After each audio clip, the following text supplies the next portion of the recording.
Mike Nesbitt. Mr. Nesbitt. Mr. Speaker, thank you very much. We have, as some members have noted, been here before. I have no difficulty revisiting the issue. The difficulty is that we have to revisit the issue because 7 families still await the right to bury their loved ones. And that today, Mr. Speaker, 40 years on, 40 long years. To give that some context, Mr. Speaker, I'd like to turn to another incident from just 23 years ago, which made headlines recently in another part of the kingdom, the Hillsborough disaster, when 96 football fans died in a crush at the Hillsborough Football Stadium in Sheffield. It took them 23 years to get to the truth. 23 years seems like a long time to me, but as nothing to 40 years for the families of the disappeared. There were some interesting comments made at the weekend by a former Lord Chancellor about Hillsborough. Charlie Faulkner said, and I quote, 96 people died in a disaster to which the police very substantially contributed. For 23 years, the police told lies about what happened, and the families felt utterly obliged to protect the reputations of those whom they loved and who had died. Those 23 years of pain and suffering should not lead to the situation where people say it is too late and that the families do not get justice. He went on to talk about family members. One, whose son died in the disaster, said, "My other children were very young at the time my son died. They grew up during those 23 years, and I never noticed them growing up. I don't know what happened." Another person, a mother, said she was 42 when her loved ones died. She is now 65 years old, but she still feels like she's 42. Those 23 years have been lost. And the idea that they should not get justice after 23 years is an utter affront to our society.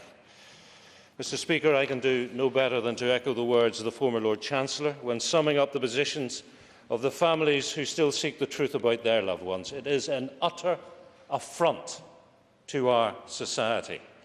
And I am sure the families of the disappeared feel their lives have whizzed past in the same way as those families of those who lost loved ones at Hillsborough. So how can the members opposite seek to persuade me that my future lies best served by adopting Irish Republican values? Because in an important sense, Hillsborough bears no relation to the disappeared. What happened on the 15th of April 1989 was a mistake. The police made a mistake on the day. It caused death on a scale well beyond any single incident.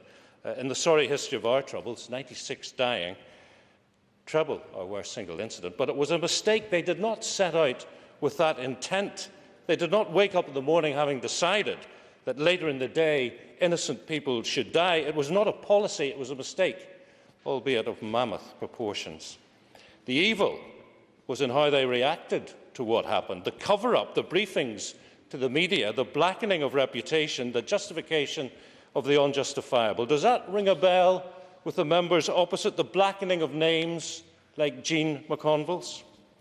Well, last time we debated this, Mr McLaughlin had interesting comments about how the disappeared came about. 16th of April in this chamber, he said, "I support the right of the families to have redress after so many years of injustice piled on injustice.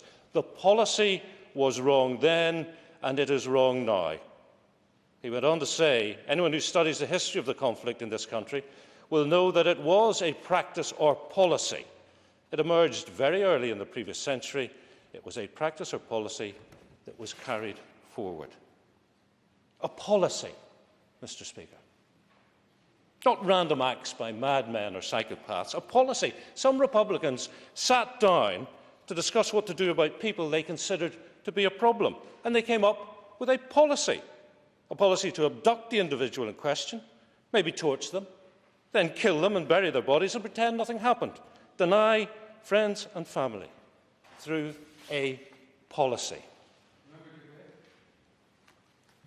Member agree with me that it was the same policy used by fascist military dictatorships in Latin America, and that's in fact where the term disappeared came from, that people were taken away from their families, murdered, and their remains buried, never in many cases to be recovered.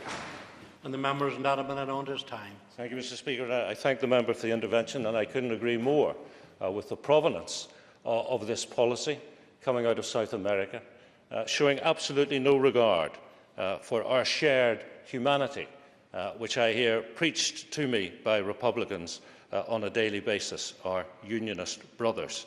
And yet, with their own nationalist brothers and sisters, they were prepared to sit down and to devise a policy of abduction, of torture, of murder, and of denial of the Christian right to a burial.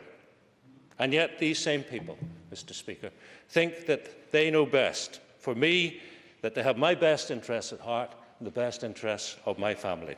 But when I think of people who can formulate a policy to abduct and torture and murder, I feel physically sick, Mr. Speaker. I support the motion.